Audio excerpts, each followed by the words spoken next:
Oh, actually, one question for you. Is it Faylina or Faylina? Faylina. Faylin. Oh, it is Or an Faye for Enya. sure. Okay. Yeah. Okay. That's a funny thing too, because I used to go without the Y, so it was just Faylina, and then I added the nya at the end because I was like, oh yeah, I'm just a cat girl, so like I'm a cat girl, so wait, I can do that. That's genius. Oh my gosh. When I figured that out for myself, I'm like, that's it. This is my name. That's yeah.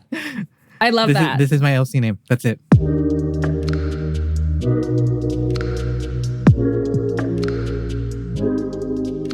Welcome to Uploaded, where I, Angela, chat with VTubers about what they've uploaded. Faylina Luna is a self-taught tuba player who also spends her time playing games and creating highlight clips of her favorite VTubers. She's the only tuba player in VTSO and has been very vocal in supporting other musicians in the VTuber community. Let's go say hi. Thank you for joining me today. I know we've been chatting a little bit on Discord, but I really want to get to know you a little bit more. That's kind of what this whole episode is going to be about. I want to do a quick icebreaker, just some rapid fire questions, and I can see maybe if we have any differences or like likeliness happening here. So I'm a big anime fan, so I just want to ask, shoujo or shonen? Shoujo. Cherry blossoms or snowflakes? Oh, I like cherry blossoms more. Cute. Cozy games or strategy games? Depends on the mood, but I think I lean towards cozy games more often. Mm-hmm. Do you have a favorite? I've been playing a lot of Minecraft. That's my vibe. Okay. Although like there's a lot of strategy in that too, like with building and all that. But So like a good mix of both then, kind of. This might be obvious, but cats or dogs? I'm a cats person. Rivals to lovers or and they were roommates? I'm into and they were roommates more. That sounds more spicy. Oh, okay. Do you like going to the beach or possibly camping in the mountains? I don't like the heat too much. I would say camping. Although I've been camping during the summer, it's hard. But I like the chill vibes more of camping. I agree. Okay, and then finally, isekais or modern stories? Modern stories. Ooh, okay. So shoujo, cherry blossom, modern stories. Do you like more slice of life stuff then? Yes, absolutely. I watched bits of Nichijou and Dragon Maid. Kobayashi no Oh, Dragon Maid. yes. Yeah. Oh, she's so cute. Yeah, I love that. I love anime those. too. Okay, great. I feel like I have a good concept. Yeah. See, this is why I know you don't like to. I know you don't watch too many anime, but like for me, I can tell a lot by someone. Yeah. By what anime they like.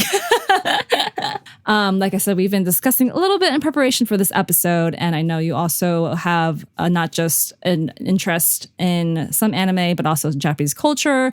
So I want to make the assumption that that's kind of what bridged you and VTubing together. Yeah. And then what stood out to you about VTubing that made you want to be a fan? And then second question is, what made you want to become a VTuber as well? Because I feel like those are two different things. When the VTuber craze started, I had very little inklings of it come into the Discords I was frequenting at the time. I had seen like one person was like posting clips of Hololive VTubers. Specifically, the first one I saw this person post was Osada Pecora and the scene where in the Hololive SMP, she was trying to save her senpai Roboko-san. And that moment, that was like the first like highlights I've seen of a VTuber. So like not only was that like a really funny moment, like Pecora died trying to save her, but it was also like a really interesting moment for me to be like, oh wow, there's anime girls on the internet literally just playing Minecraft, doing streamer stuff, and like there was also the one time I was watching the 8-bit drummer Jared.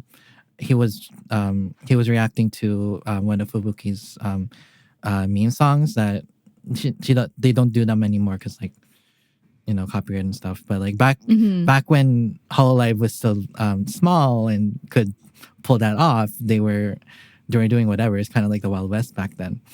So it was really bewildering to hear a Japanese anime girl singing Scatman of all things. I'm like, oh my God. Not only is this a flashback, but also a Japanese anime girl is singing Scatman. Like what? So that was really bewildering to me. I was like, bruh, flashback and also anime. And internet, what? But I was also like really like that's really cool. So that's when I fell into the rabbit hole before everyone else did. I saw those clips in like early 2020, before March, like so like between Before November everything went crazy. 2019 and January 2020 was when I first saw those clips come through. And it's kind of like when you don't know where you land in, when you're whether you're like if you were born between two generations, you don't know which one to fall into.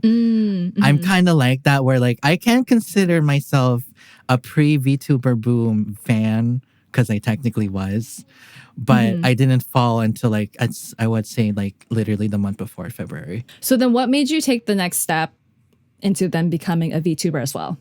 I had already been developing an OC for myself, a stand-in OC. I had also started looking into making around the same time, not because I wanted to be a VTuber at that point. It was just like I wanted a way to express myself online that wasn't just a name. I actually wanted to have like an OC for myself. The fact that I'm a cat girl in the first place leads from like this one time on Minecraft. I was like, okay, everyone's a cat now. I even committed to the bit. I was even like, okay, I'll switch to a cat skin in Minecraft, and it stayed until the server died. The server will have died 10 years ago in a few days. It was my crazy. it was my my server it was my Minecraft avatar for the longest time. So I was like, yeah, that's just my thing. That's the impetus of just becoming a cat girl. But to at the time I was coming off of my obsession with Alvin and the Chipmunks and the Chipbats, so that's why I have blonde hair. That's why I have twin tails. A certain Chipbat in green. Oh my god! Was my inspiration for that. At the time, everyone already had their own OCs. I didn't, so I was like, okay, well, I guess it's my turn to have one now. Especially because, you know, I was becoming really integrated into that community. So I wanted to have that stand in OC so that I can stand out. I can have a name for myself, and people can recognize me not just by being a fan of Flying Fire Emblem, but also because me. I love hearing this lore. It's also crazy to know how much our childhood really shapes our identity, even as we get older. My friend just told me a funny story recently about how she met her law school friend because she accidentally stumbled upon that her password for her email was Inuyasha. And it's just like, you know, this is like a grown adult woman who still uses Inuyasha as her password. And it's like those little things that like, but that's kind of like, that's how they became friends, you know? So it's one of those things where, yeah, childhood still really connects a lot of people together. And I love to hear how that's shaped you into your VTuber self today. Yeah. That's really cool to hear. To add on to that too, like this was around the same time I had just started looking to VTubing, or to VTubers in general as a fan. It didn't really occur to me that I can become a VTuber until I commissioned my first art of my OC. And from there, I was like a few months later, I was like, wait, I can just do this Discord reactive thing and I have a VTuber model technically. So I was like, okay, I'll just use that as my VTuber OC. So it was like, okay, yeah, I already fulfilled my mission. I have a way to express myself online, and I can use that as my avatar. So you not only are a fan of VTubing, but you also are a VTuber. But then you also go a step further and create clips of moments you enjoy and upload them for the VTuber fandom. As someone who is, you know, working on this podcast and learning how to create content and stuff like that, that's a lot of work, at least in my opinion. So what made you want to, what made you want to do this? And how did you choose, with, you know, so much stuff out there, how did you choose what to clip? Yeah, that's a good question. So it is definitely a lot of work. I will say that. It is a lot of work. Not just to know what to clip, but how. Because it's always been a big like point in VTubing representing your oshis, your favorites, in a way that is ethical and not in a way that's negative or anything, not put them in a negative light. So I always clip with the knowledge that this will be representative of what they're saying. So if I end up misconstruing something, then that's negative on them and the viewer is none the wiser.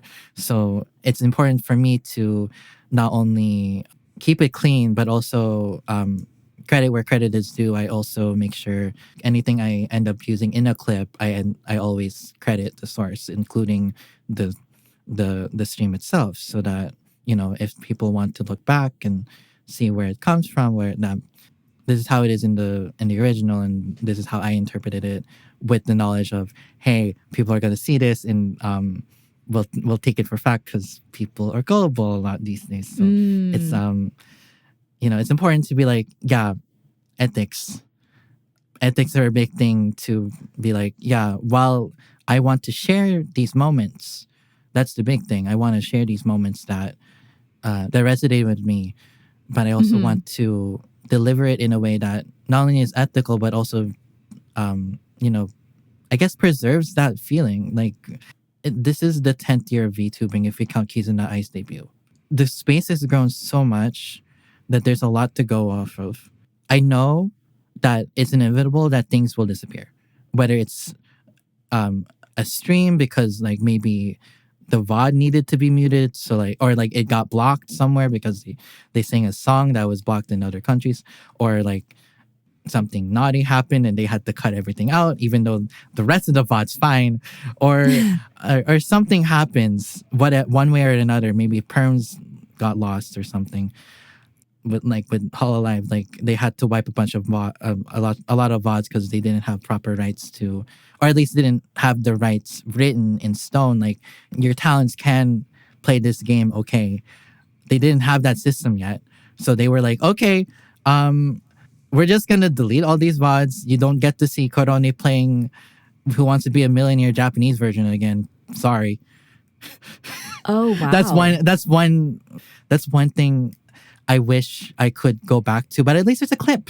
There's at least a clip of it out there. So I want to be able to be like, okay, if someday, like, there was a scare with Iron Mouse's channels getting deleted all of a sudden. Like, the situation was resolved quickly. But like, someday, maybe your favorite Oshi's channel gets deleted, or, they graduate and they're no longer active and they or their company chooses to delete or private their VODs. Well, at least whoever has clipped the video will have proof that it happened, and can still tell the story. So that's one reason why I clip, is to be able to share those stories even if the original source material is gone. Oh, that's really heartwarming in a way, because it's interesting, because there's always this saying that, whatever you put on the internet will always last forever, right? Yeah. But then you see the same thing with, for me, it's like with Cartoon Network and HBO, where HBO Max, like a couple of years ago, they were like, we're going to have the entire Cartoon Network catalog on our platform. You can find everything there, and it's great. I was like, okay, great. Get HBO Max. And then all of a sudden, I don't even know I don't think you can find anything on HBO anymore. And it's one of those things where it's like, oh my gosh, do I need to start buying DVDs now to hold on to content and shows that I like? Because that's, I mean, I probably am going to start doing that. But it's just one of those things where it's like, why do we not appreciate the original works that were put out there? So you work on all these clips, but obviously they are, your favorite Oshis or your favorite VTubers content.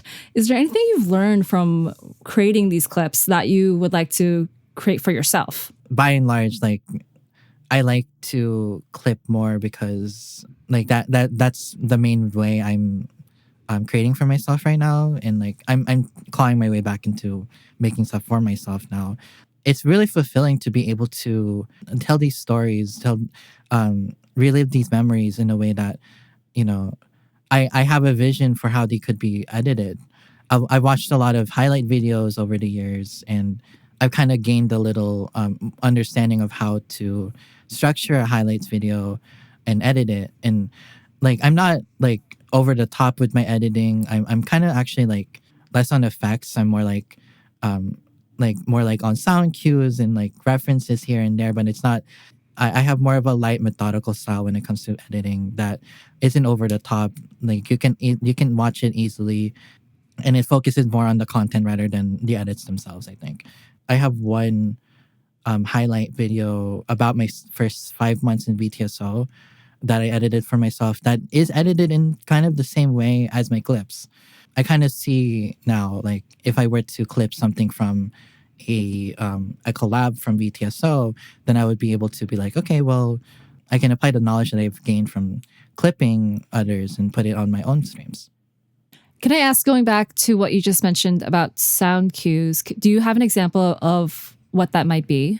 Yeah, so like the meme sounds like adding the Vine boom in sometimes, like not too much, but like stuff like that. But also, I also like to add a little gamer flair to it. So my sound cues, the sound effects that I add, come from video games more often than not. So like I do have stuff like sometimes you'll hear the Metal Gear Alert sound, but I also add like my favorite thing to do is like whenever I have to show a chat message on screen, I put up the picto chat sounds, for example, or like if someone, or if you, or if someone sends a link in chat for like, and like I had to do this a bunch of times when in the clip of Mousy reacting to us VTSO, like she spammed our link of the Madoka suite.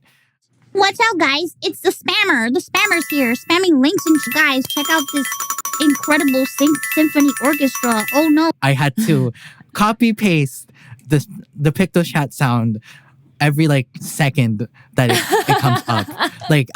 I'm very meticulous when it comes to edits like that. Like I want it to be like I wanted to feel like I wanted to feel more alive. So I wanted to add a sound cue to things that would be like if you were to play a game, then you would expect to hear that sound. So like I had like the Ace Attorney light bulb sound if it's like, oh, this is a thing. We were both in BTSO together, and having discussed with you a little bit, just from our small conversations, I can already tell you feel like you have a very independent personality. You are also in a lot of projects right now. You also write for acapella media. Like I said, you're a self-taught tuba player in VTSO. You have a very determined personality, in my opinion. So I would love to know, what is your goal for your VTuber self? Going back to why I made my character then, I just made my character again to have a character in the communities I'm in. But I also knew once I became a VTuber, like I already started streaming here and there to like an audience of a couple people, 2019-ish. So like I've already started doing that, and like I posted my videos here and there. Sorry, can you mind me asking? You said 2019, so this was before you became a VTuber then, right? Yeah, this was before I became a VTuber, before I learned about VTubers at all. Okay. But it ended up being months before that I would learn about it. But like I had already been following a lot of creators, obviously. Like I will admittedly openly say that I am terminally online. So like that's like YouTube and streaming is my main form of content that I watch. Like after we're done with this podcast, I'm gonna pull up Cyclothon because I'm dating this podcast. I'm sorry, Cyclothon's going on right now, and Sea Dog Cyclothon's going on right now, and so like I'm excited to watch the next day of that. But I've really immersed myself in the content sphere, but only in the niche sense. I'm not into like the big streamers. I'm into established and small creators, I would say. Like established meaning they may have connections with bigger streamers, but they themselves are in a niche. So like I grew up playing Nintendo games, so naturally the LPers I watched back in the day were like the Runaway Guys, Tom Fox, Luca Jin, Missy now, and like those folk that mostly played Nintendo games. So yeah, of course I had Nintendo games growing up. Of course I'll be watching Nintendo stuff. But growing up, aside from that, of course, I would also be listening to music from Nintendo games. So I was really into watching covers, video game covers from Insane in the Rain, Adriana Figueroa, Family Jewels, Sad by Irene. When I became a VTuber, I realized, and like it took me a while to. I was beating around the bush, even though like in 2021, I was like suddenly becoming a.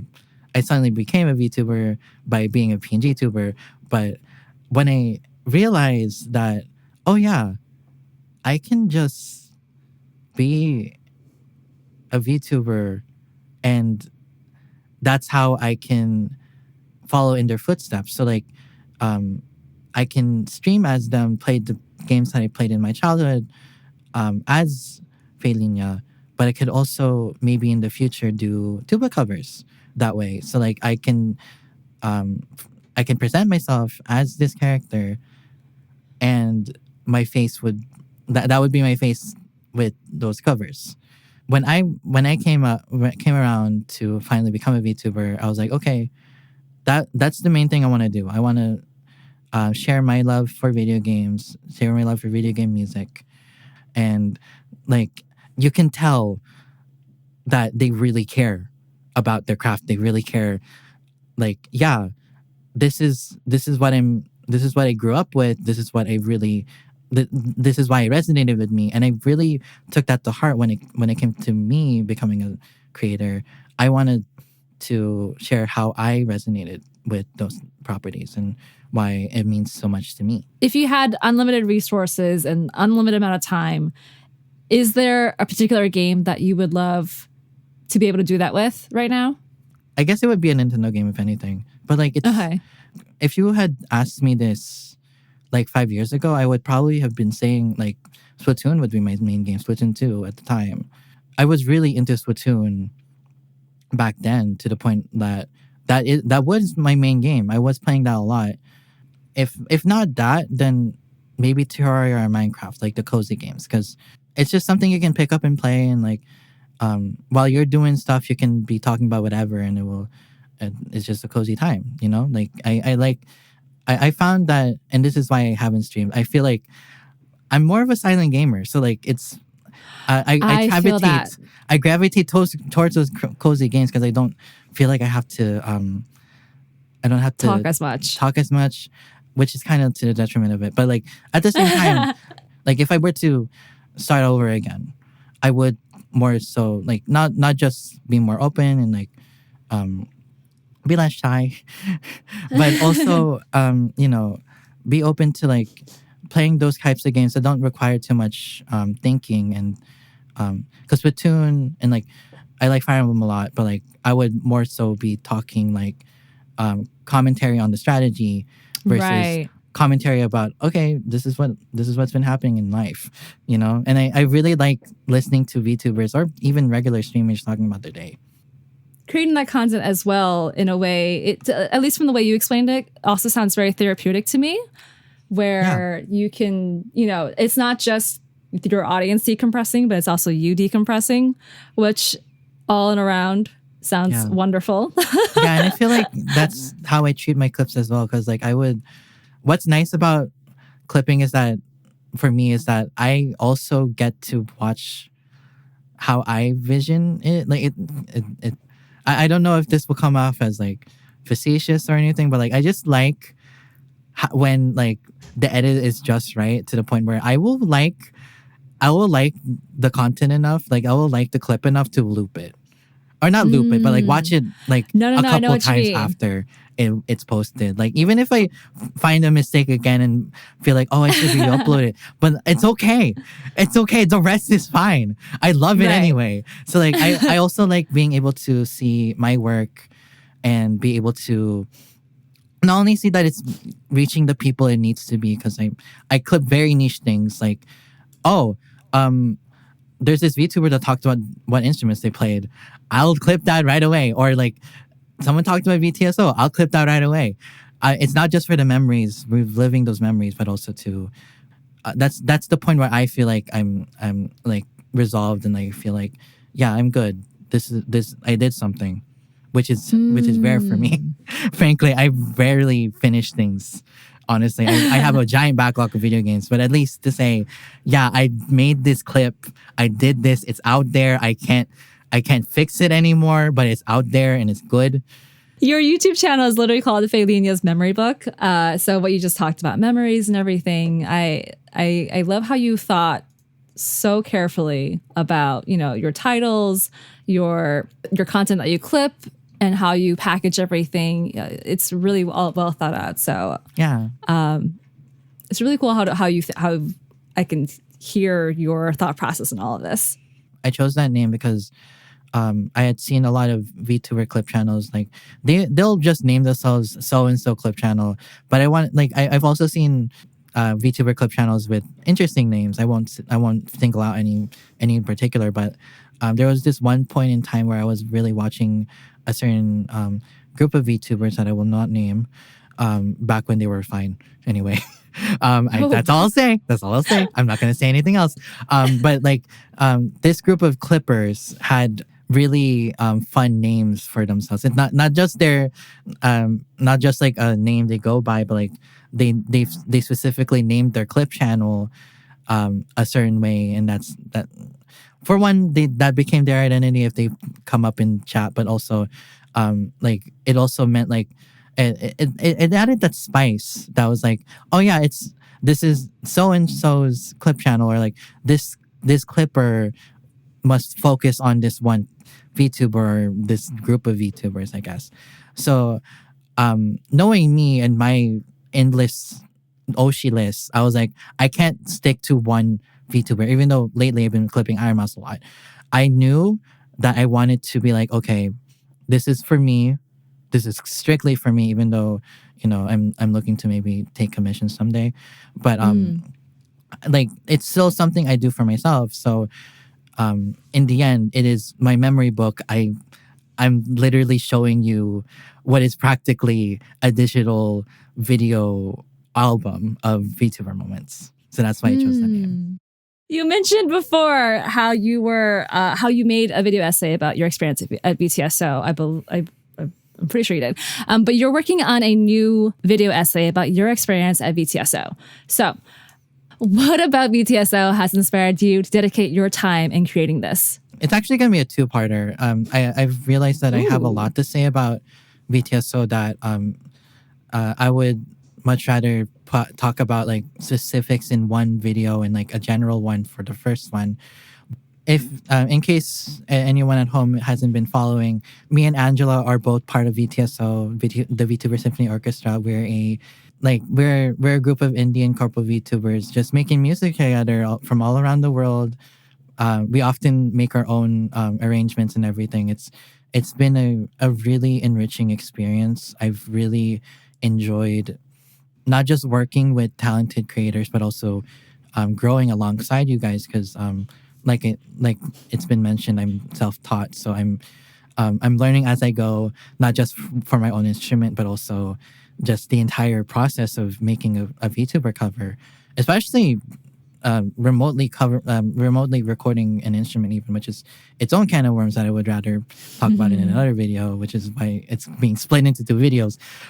Why I wanted to talk about it is mostly like there's a lot of V instrumentalists in the VTuber community, not so much in the West, but in Japan, there's actually a surprising amount of people who play instruments in the VTuber community. So like it's interesting to see that the medium is being used in a way that, you know, you don't have to be cut from the same mold. You can be your kind of idol. You can be your kind of streamer. You can do whatever. You don't even have to be an anime girl. There's a bunch of VTubers that use different art styles as their avatar, and that's great. So for me to make the VTSO essay is to say, here's what we do, and this is why I don't want to say allowed to exist, but like, this is why we can exist. It's because we can coexist with the current meta, I guess. Like we have ways to not alienate existing VTuber fans because we cover anime and video game music a lot, alongside actual classical music, which I feel like is an important way to kind of like bridge the gap between classical music and popular music in towards younger audiences. But also that's how we can bridge the gap in the VTuber community, being able to play familiar music like the Madoka OST, or coming up soon, the Final Fantasy OST or Final Fantasy X OST. Like, we have ways to bridge that gap and still cater to that audience, even though we're doing something different. Yeah, I also feel you mentioned, the difference between instrumentalists and vocalists. I feel like no matter what musical genre you're in, there unfortunately is the fact that vocalists tend to be more popular or more visible in main media. So having this chance, because I think you are right. Like, I don't really know too many VTubers who are instrumentalists besides, our big community right here. So having a chance for them to shine, and also giving a chance for others to know that there is an opportunity like that out there, is wonderful. My last question for you, since we're now on the topic of music, as we mentioned before, you are a self-taught tuba player. You started tuba because of cartoons you used to watch when you were younger. Is that true? Yeah. So, okay, I'll be honest. I never actually told this story out in the open for a video like this. I've always talked about this in private, really, in like DMs and like maybe small discords. And it goes in line with how just I haven't really gotten to talk about it either. Like, there was a time where I've always been shy, but like even as a kid, I had no real outlet to talk about that sort of thing. My parents met through their local choir, and so like they were only singers. They weren't instrumentalists themselves. They didn't play instruments. So my child self was like, they probably don't know too much about like symphonic stuff, and yet here I am on the internet looking at tuba videos and stuff like that.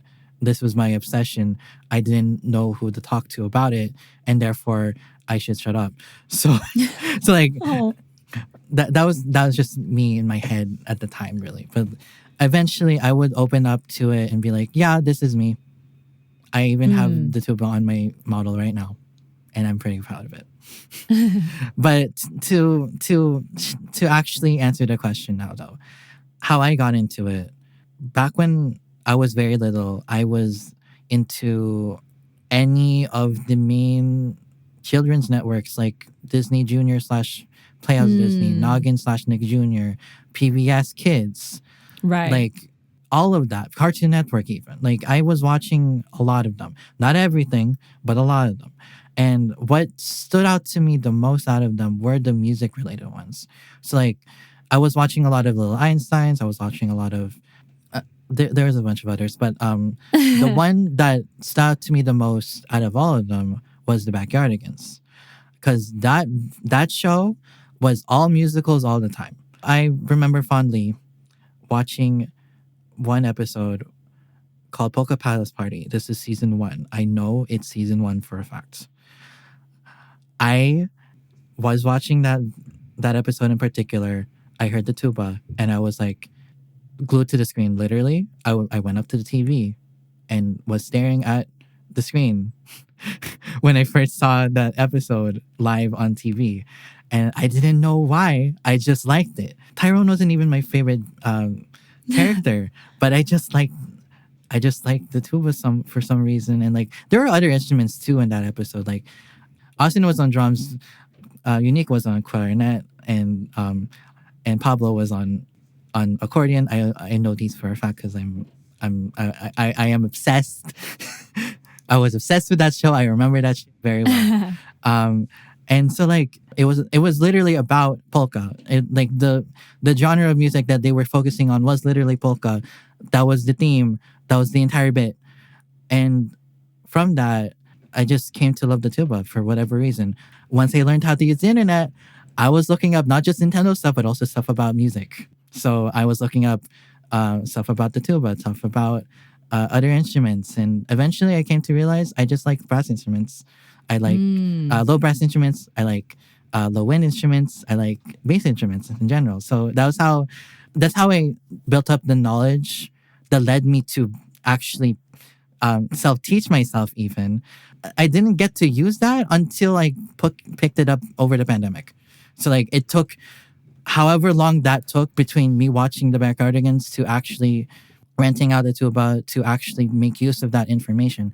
However, that's not to say I wasn't into music at all growing up. I was afraid that I might fall off of it because of tuba if I picked it up because so late, especially. So like I would have big shoes to fill, but also I was afraid that not I might not take it as seriously, even though I loved it so much.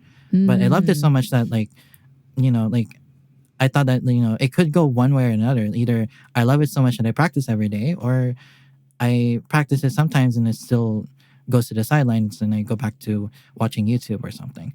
But it turns out that I just love it so much that even after looking up other instruments, like the tuba is where it's at for me, and it's still my first level all to this day. Because one of the things I wanted to ask you is, instruments are so expensive. Yeah. So when it's one of those things, especially with, at least when I grew up as a child, I wanted a lot of things. I wanted dolls. I wanted, as an adult or as your parents, I'm sure it'd be like, okay, we cannot give you, unfortunately, we would love to give you everything, but we cannot give you everything, right? Yeah. So when choosing the tuba, it sounds like you did the research. And then you also sounds like you ended up renting a tuba. So you did all the responsible things that to lead you to then becoming a tuba player. Yeah. Which is, I think, awesome to hear. Even back when I was even just starting to talk about it to friends online, like I would slowly talk about it to people that I like what I liked about music, why I liked the tuba.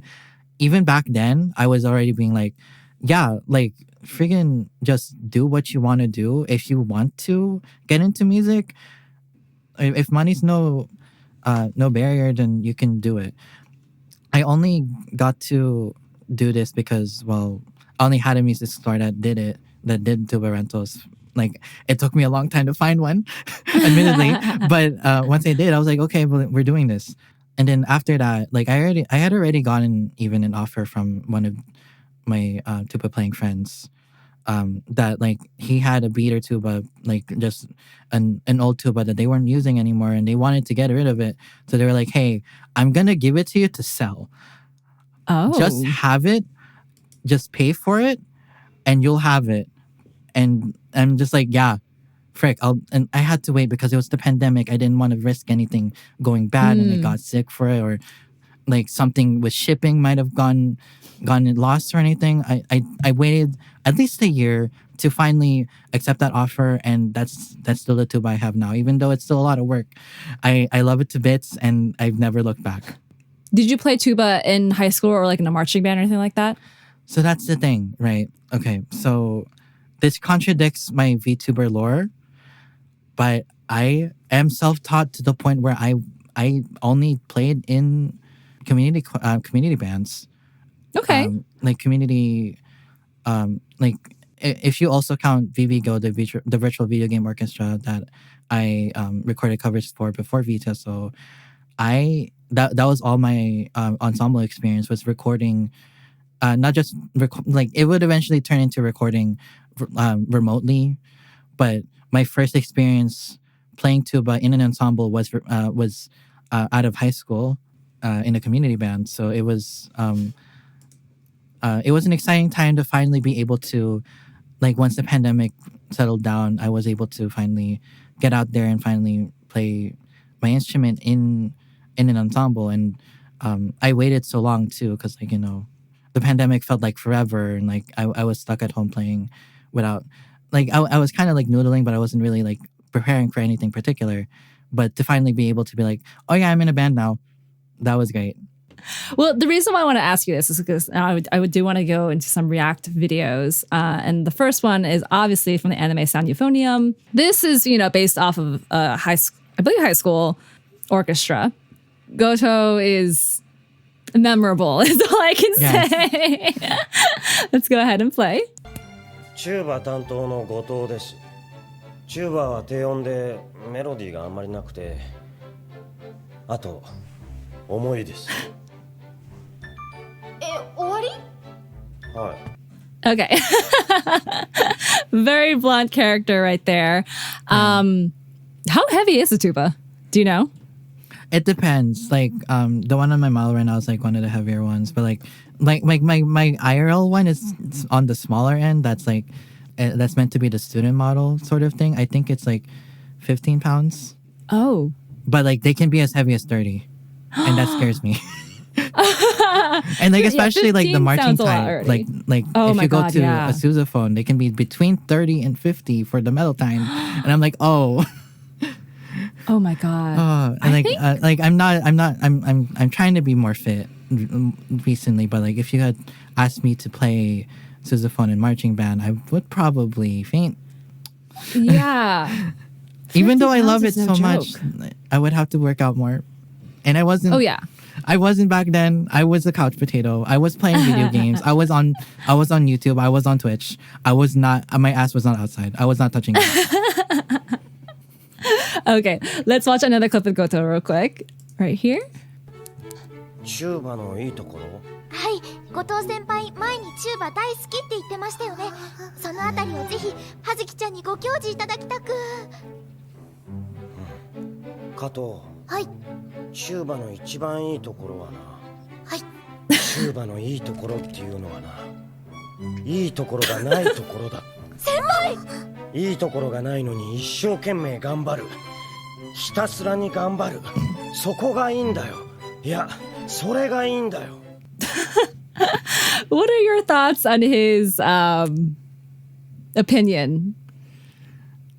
Okay, I before I answer, I was just well, this was last year at this point, but like last year I got the English release, the actual English release of the Sound Euphonium first season. So like I do remember that. I do remember that specific episode and like how he talks about like, you know, even if it may seem inconsequential, it's really about the effort. Like it's like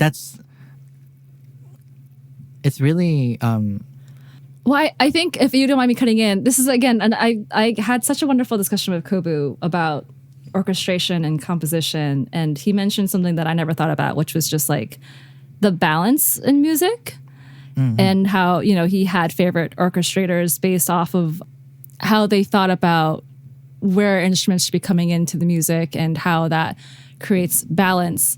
And I feel like the tuba is one of those important instruments that would help create said balance of those, you know, lower tones, those boomier sounds that just really would resonate in a stage or on a field or anywhere they would be playing.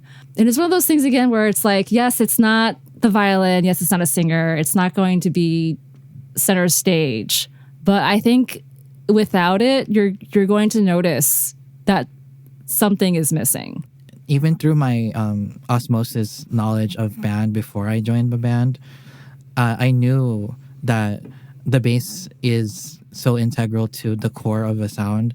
And another Sound Euphonium quote that I remember fondly is that the bass is meant to provide resonance. It's there to fill in the sound. And like it's meant to like be literally the bass. Like it's literally the basis of the rest of the orchestra sound. You're not meant to be heard, but you can feel it. And if you can feel it, then it's that's what makes it. And I think that's a wonderful place to end this episode. Is there anything else you want to talk about before we wrap up? I will say like we didn't talk today about like covers much because besides like me wanting to do it because like I'm still working towards giving myself the space to actually do it, but like it's been a long road to self-acceptance for me and being okay with where I am now. Like I am a late bloomer to all of my hobbies, not just VTubing, but also art, also music. You know, I'm still learning as I go, and so like it's important for me to be like, you know, as I grow as a creative, I want to be satisfied with just the fact that I'm creating, not just being proud of what I do, but just, you know, being okay with even if something's scuff, like something just at least out there, and I can at least share the story. So like even if I don't have anything as of this this recording or whenever this comes out, you know, like even if things take long to get out of the pipeline, I just know like even if I don't have anything, know that there's still some heart into what I put in. Like I am methodical, and so things will be slow. But if something's out there, then that's a win. Like that's Right. That's something I want to like emphasize in myself, that I want to keep creating. I don't want to quit, even though it may seem like I'm burnt out to the point where I am. But it's really just a mental struggle for me right now. That why I don't have much out right now other than clips. But I hope that by the end of the year, I hope I have more out there that, you know, I'm able to share and be able to grow from. Yeah, and I'll be cheering you on. I mean, I like I said, I think we've talked about this a lot. I love your thought process and how you create content, and I like even from, you know, titling your YouTube channels and everything like that. So I think anyone who is listening out there will also appreciate whatever you put out whenever you put them out. You know, I feel like nowadays a lot of content out there is more quantity versus quality. So I know for me, at least, I am happy to wait and happy to be patient for stuff that will be good and stuff that I know I will enjoy. Yeah. But yeah, thank you for joining me, and we'll see you next time. Thank you for having me, and I'll talk to you later. Okay. Bye.